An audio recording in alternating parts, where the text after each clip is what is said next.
curso de Introdução ao Latim, primeiro semestre. Nós temos um roteiro de 4 itens aí no roteiro para comentar nesta primeira aula. O primeiro item do roteiro, as videoaulas. Nós estamos programando um total de 11 videoaulas, a primeira das quais é esta. Se for possível o retorno a aulas presenciais, evidentemente nós interromperemos as videoaulas e continuaremos com as aulas presenciais. Com relação ao programa do curso, basicamente gramática completa do latim clássico nos 2 semestres, Introdução ao Latim 1 e Introdução ao Latim 2 no próximo semestre. Neste semestre nós vamos ver o básico, que são os casos e as declinações das palavras variáveis, né? E no Introdução ao Latim 2 nós vamos analisar mais a parte de sistema verbal do latim. Com relação às avaliações, nós estamos programando 2 avaliações, que serão um trabalho que nós vamos passar no meio do curso, em torno da 7ª videoaula, nós vamos passar um trabalho de pesquisa, e por ocasião da última videoaula, uma prova, né, de latim. Então, 2 avaliações, aí nós teremos a média a partir daí. A bibliografia do curso. Aqui nós anotamos 5 obras, né?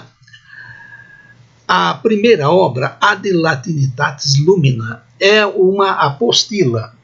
É esta apostila especial para o nosso curso.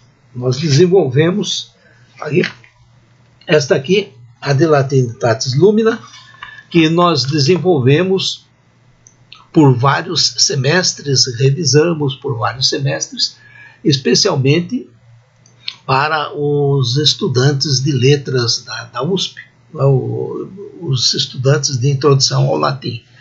Esta apostila tem 88 páginas e está dividida em 2 partes. A primeira é a morfossintaxe do verbo, a segunda a morfossintaxe do nome latino.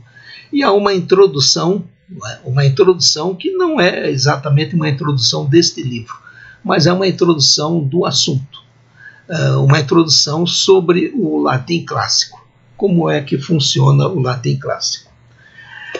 Esta apostila da bibliografia é a única obra obrigatória esta. O aluno deverá ter em todas as aulas. Nós já vamos mandar, o aluno vai receber o arquivo por meio de mensagem eletrônica. Nós enviamos o arquivo da apostila e o aluno pode tirar cópias, né?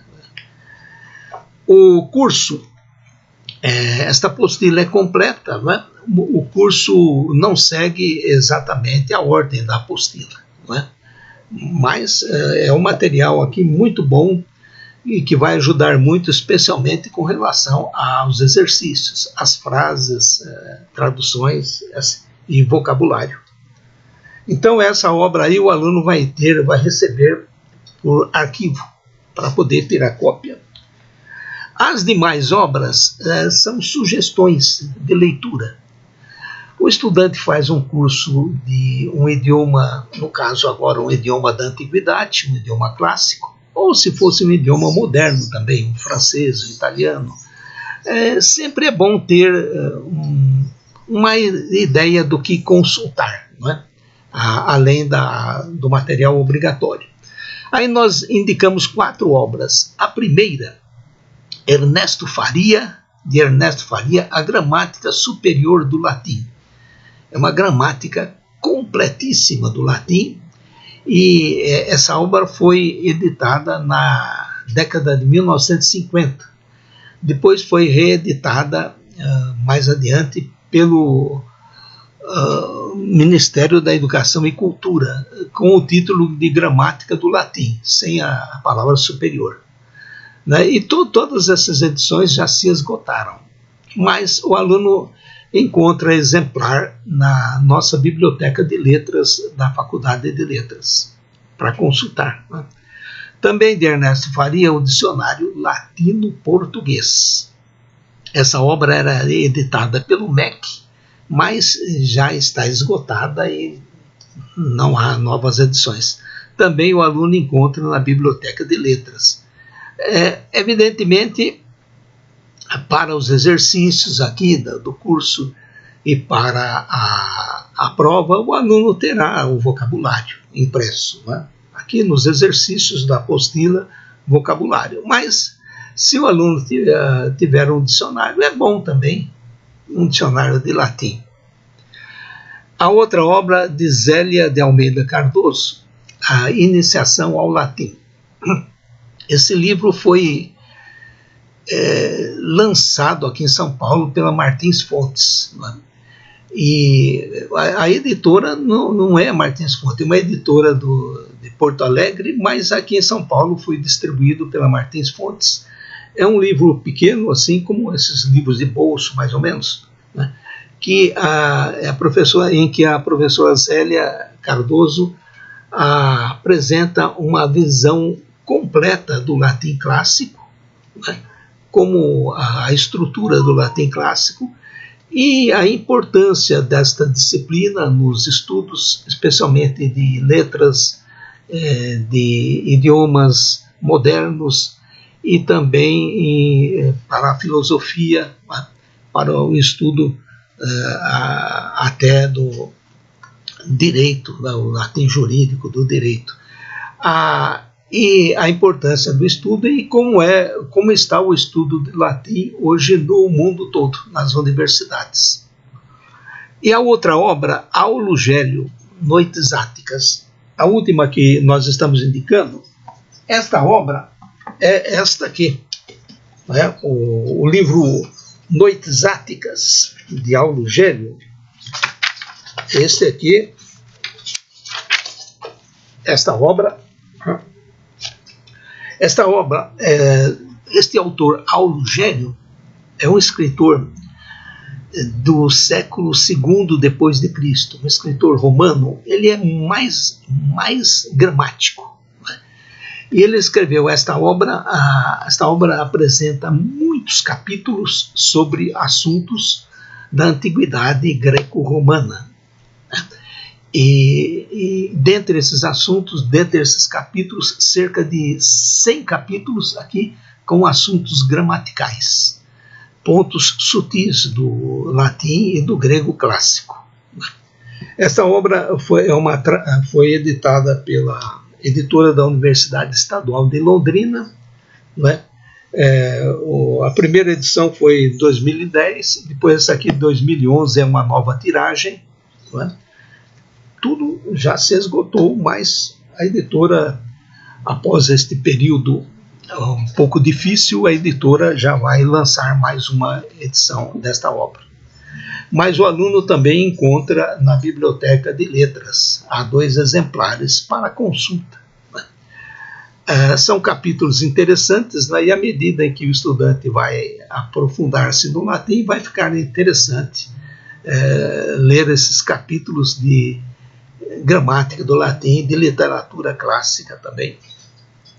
Bem, então, em resumo, são sugestões. A única obrigatória que o aluno deve ter em todas as aulas é a de Latinitatis Lumina, a apostila que o aluno vai receber. Bem, o último item aqui do nosso roteiro, informações iniciais sobre o latim. A parte histórica, né? Nós anotamos aqui uma indicação. Vejam, esta indicação, indo-europeu, latim, neolatinas. Que vem a ser isso, indo-europeu. Que é o indo-europeu? O indo-europeu é uma provável língua inicial, um provável idioma inicial dos atuais idiomas modernos europeus e de alguns asiáticos. Esse nome é fictício, né? É o nome indo-europeu. Os linguistas, especialmente no final do século XIX e no século XX, por comparação entre palavras do alemão, do inglês, do grego, né, do latim, comparação entre radicais, chegaram à conclusão de que deve ter existido um idioma inicial na Europa. A esse idioma inicial deram o nome de indo-europeu. Em que região da Europa teria iniciado, não se sabe. Em que época também não se sabe. Então, em resumo, indo-europeu, provável protolíngua dos idiomas modernos europeus. Aí colocamos um item indo-europeu, latim, neolatinas. Quer dizer, o latim provém do indo-europeu, é uma espécie de variação do indo-europeu, e do latim vieram as línguas neolatinas, português, italiano e as línguas neolatinas todas. Esse esqueminha aí dá uma ideia bem. Então, com relação ao histórico do latim, o latim é uma língua que provém do indo-europeu, uma espécie de variação do indo-europeu, e começou por volta do século VIII a.C., mais ou menos, século VIII a.C., como um idioma de camponeses da região do Lácio. Lácio é uma região da Europa que compreende Roma e arredores. Ali é o Lácio. Né? E então ali o latim começou ali como uma língua de camponeses e foi desenvolver-se aos poucos, né?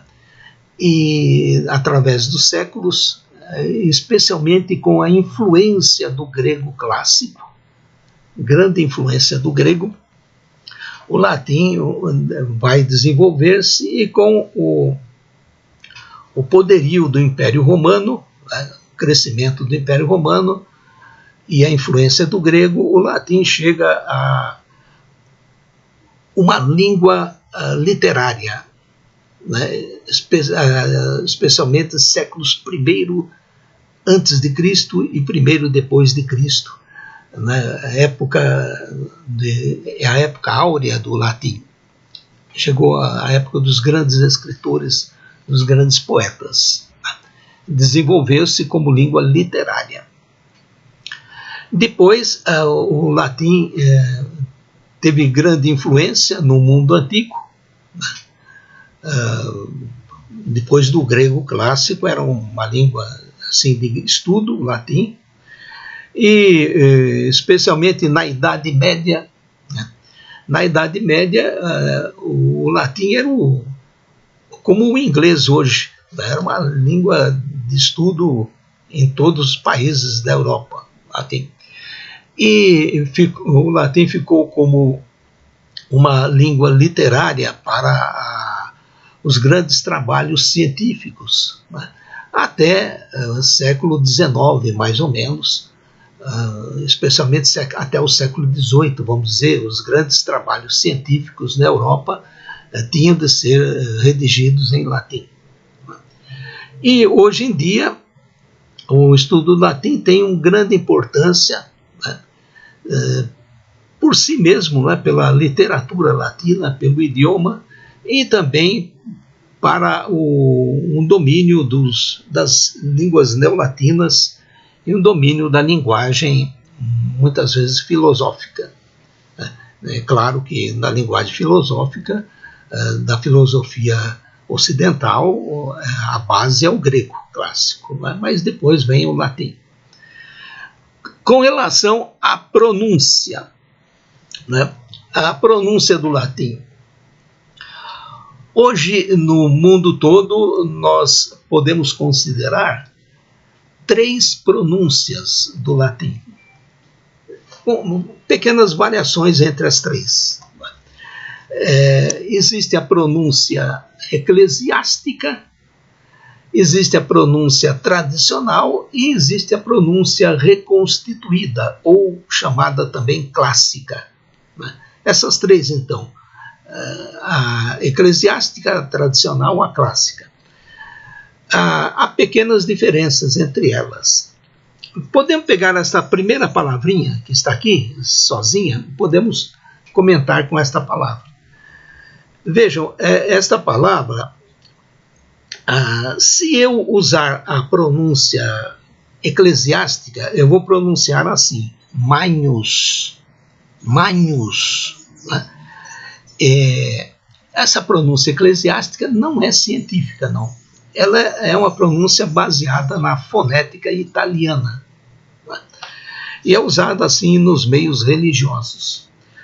Agora, se eu usar a pronúncia tradicional, eu vou ler assim, Magnus. A pronúncia tradicional também não é bem científica, é mais uma pronúncia adaptada à fonética do país onde se estuda o latim. Se é aqui no Brasil, é adaptada ao português. Se é na Argentina, é adaptada ao espanhol. Né? Não é científica. E se eu usar a pronúncia clássica ou reconstituída, eu devo ler assim, Magnus. Igual neste caso específico, igual à pronúncia tradicional, Magnus. A pronúncia clássica ou reconstituída é científica. Científica. Essa pronúncia é a pronúncia do latim da maneira como era pronunciado na época do Império Romano. Então, essa é bem científica. Desses livros que nós indicamos, vejam, esse livro Gramática Superior do Latim, de Ernesto Faria, há um capítulo inicial, não me lembro agora, o primeiro ou segundo capítulo, em que o professor Ernesto Faria explica essa pronúncia clássica, pronúncia reconstituída. Ele apresenta exemplos e justificação de tudo, de toda essa pronúncia.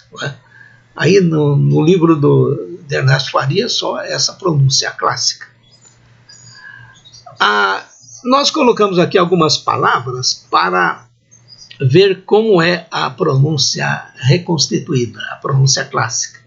Depois, se faltar um ou outro item durante o curso, nós vamos comentar.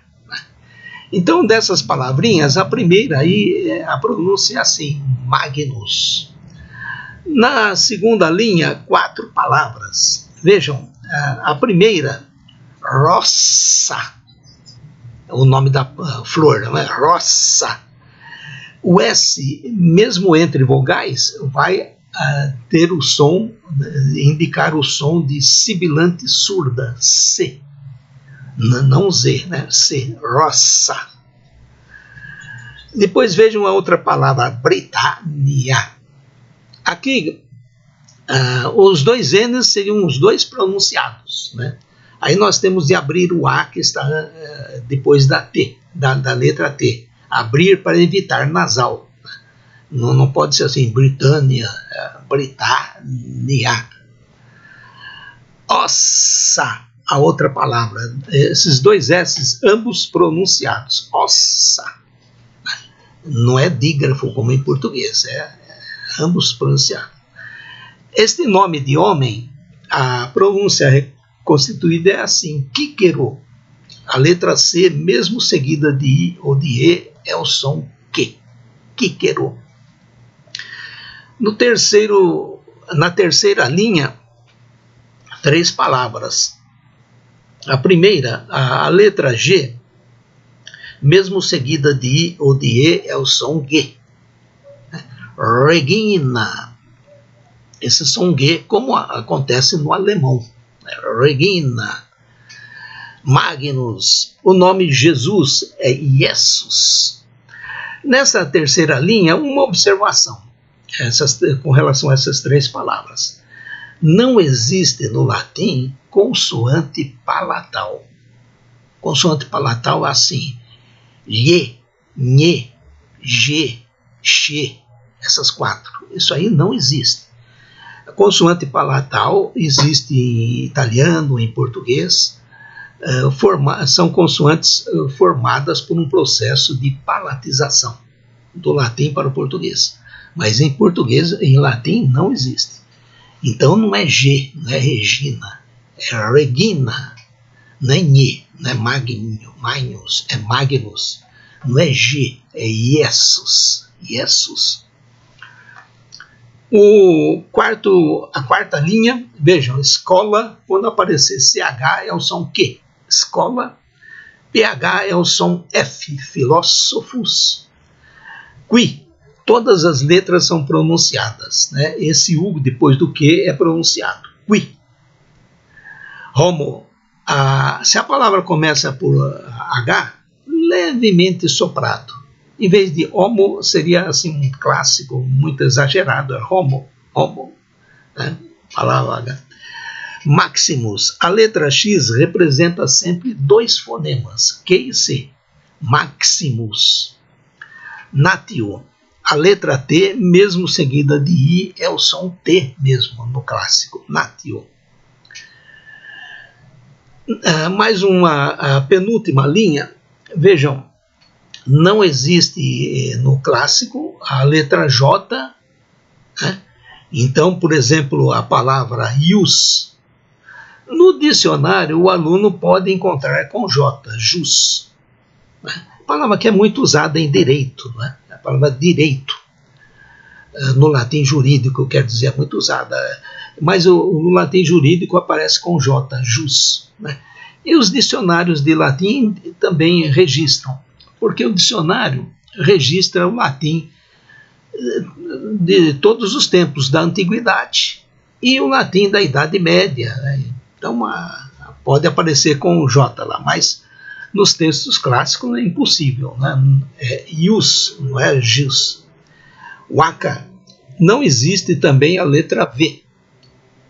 A letra V, a letra J e a letra V foram inventadas aí por volta do século XVI.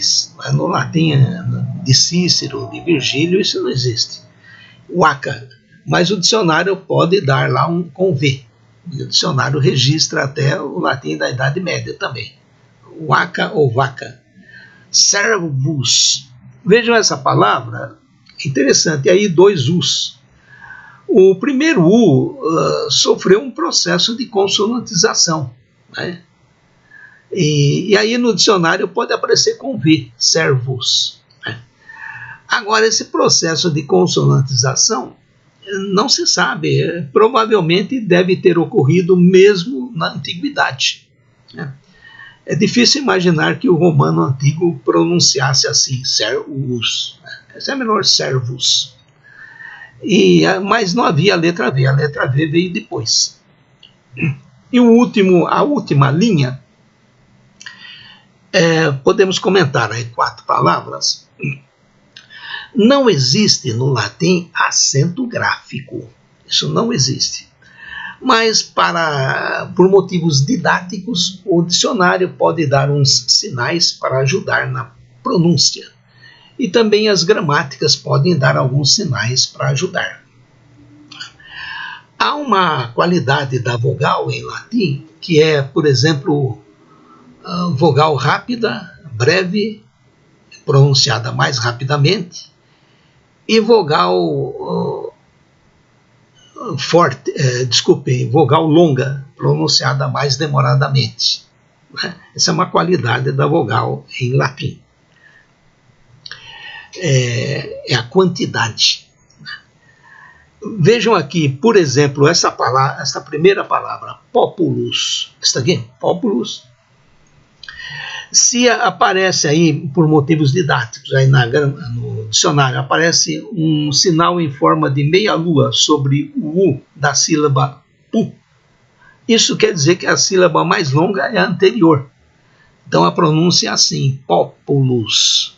Como se houvesse um acento agudo no O, populus. Vejam esta palavra, puella. A letra E está em cima um sinal em forma de barra.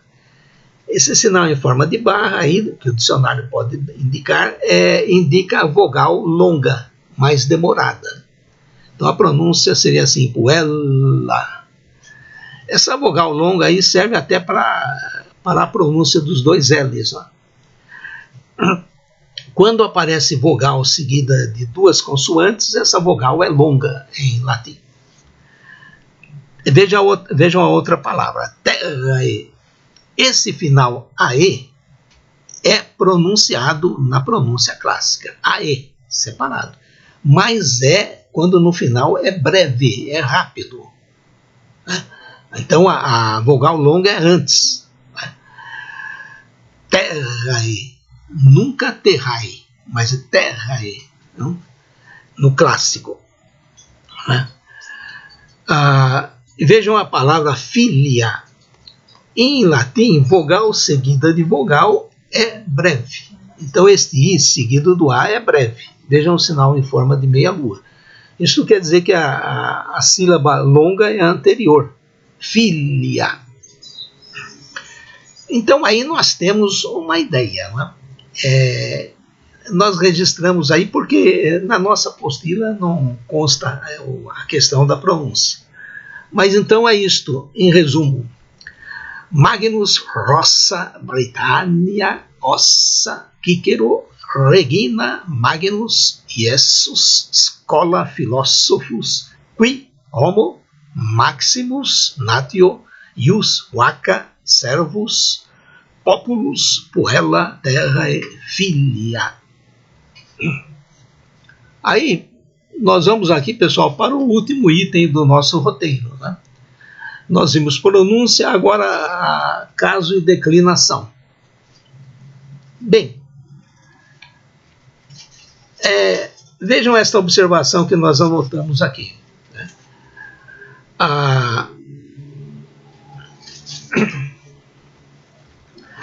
O latim clássico é uma língua sintética. Isso quer dizer que a função sintática da palavra estará indicada no final da palavra, né? A palavra variável. Então aí nós temos a noção de caso e de declinação, que significa caso em gramática do latim. Caso é função sintática. Caso é a forma que a palavra variável, o substantivo, o adjetivo, a forma que a palavra variável adquire de acordo com a função sintática que a palavra exercer na frase. Vamos pegar aqui um exemplo. Opa, aqui. Vejam a palavra agricultor. Em latim é assim. Agrícola. Esta é a primeira forma. Agrícola. Se essa palavra é um substantivo, ela é uma palavra variável e ela pode variar de acordo com a função sintática que essa palavra estiver exercendo na frase. Vamos supor uma frase assim: o agricultor trabalha. Então vejam como fica em latim. Agricola laborat. Agricola laborat. O agricultor trabalha.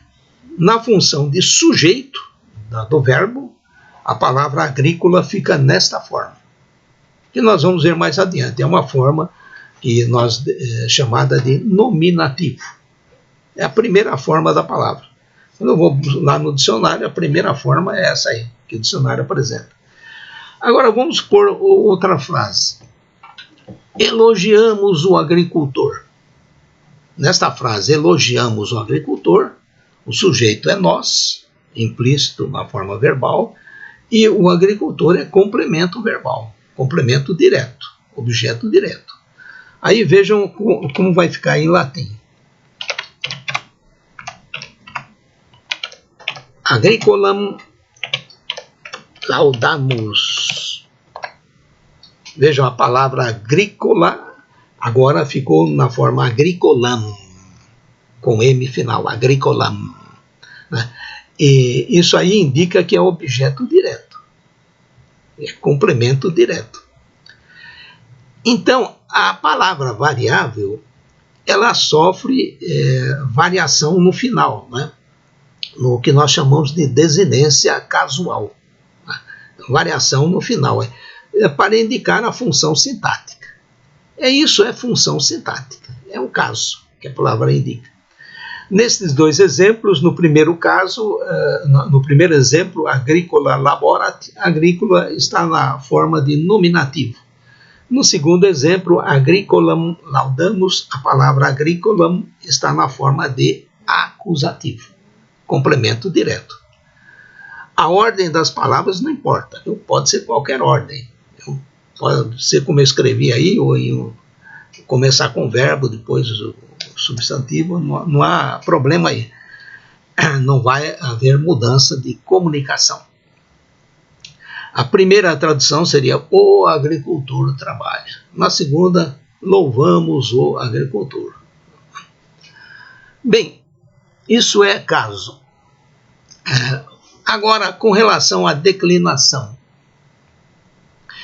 Declinação nada mais é do que um grupo de palavras. Para a facilidade de estudo, as palavras variáveis do latim, quer dizer, os substantivos, os adjetivos, essas palavras variáveis, estão distribuídas em 5 grupos. Cada grupo é chamado de declinação. E cada grupo é caracterizado por palavras que apresentam as mesmas desinências casuais. Então, um primeiro grupo de palavras, a chamada primeira declinação, apresenta palavras, por exemplo, deste tipo: agrícola, terra, puella, etc. Palavras que apresentam as mesmas desinências casuais.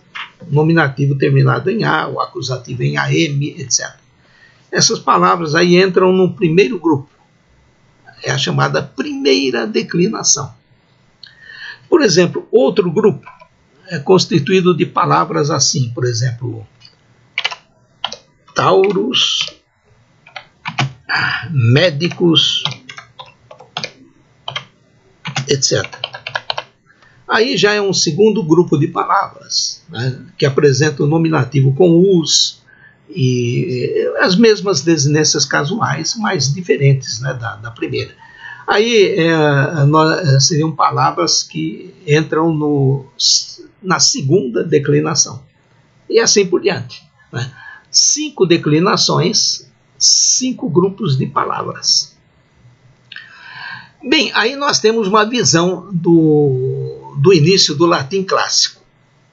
Na próxima aula, nós vamos começar a análise dos casos, né? Os casos são 6 casos, e depois de analisar todos os 6 casos, nós vamos, primeiramente, nós vamos trabalhar com palavras só da primeira declinação. Depois de analisar os 6 casos, aí nós vamos ver palavras das demais declinações, da segunda e assim por diante. Né? O estudo do latim não pode ser rápido, né? Deve ser constante, mas não pode ser de uma vez. Aí ficaria muito difícil apreender tudo.